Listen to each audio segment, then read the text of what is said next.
ito ay rated SPG. Striktong patnubay at gabay ng magulang ang kailangan. Handang-handa na nga ang mga Red Phoenix lalong-lalo na si Santino sa plano nilang pagpaslang kay Tanggol at sa buong pamilya nito. Masyado na ngang nalaso ng isip ni Santino nila Lucio at ng mga ka-Red Phoenix niya. Kaya hindi na iniisip ni Santino kung anong pwedeng maging resulta ng gagawin niyang pagpapasabog sa meeting di abanse nila Tanggol. Galit kasi ang namamayani ngayon sa puso ni Santino dahil na rin sa udyok ni Rigor na paghigantihan nila sila Tanggol dahil ito ang tinuturo nilang naging dahilan ng kamatayan ni David.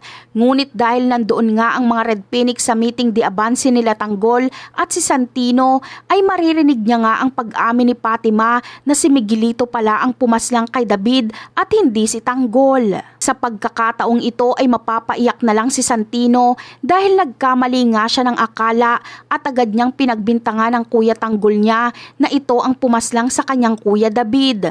Magdadalawang isip nga si Santino na gawin ang utos sa kanya ni Lucio. Kaya gusto niyang ihinto ang pagpapasabog, ngunit huli na ang lahat dahil nailagay na ito sa mga tamang pwesto at si Lucio na ang may kontrol nito.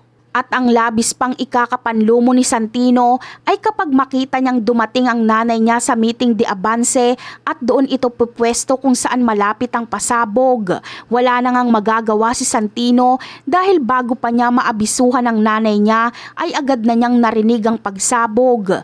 Dito ay mapupuruhan nga si Marites na labis na ikakagalit ni Santino kay Lucio at sa mga Red Phoenix. Kaya naman, dito na nga maiisipan ni Santino na bumaliktad na sa kinabibilangan niyang grupo at susubukan niyang humingi ng tawad sa kanyang Kuya Tanggol. Bagamat aaminin niya ang lahat dito, ngunit hindi agad-agad siya mapapatawad ni Tanggol dahil 2 beses nang nilagay ni Santino sa panganib ang buhay ng kanilang ina na si Marites. At yan ang aabangan natin. Bye!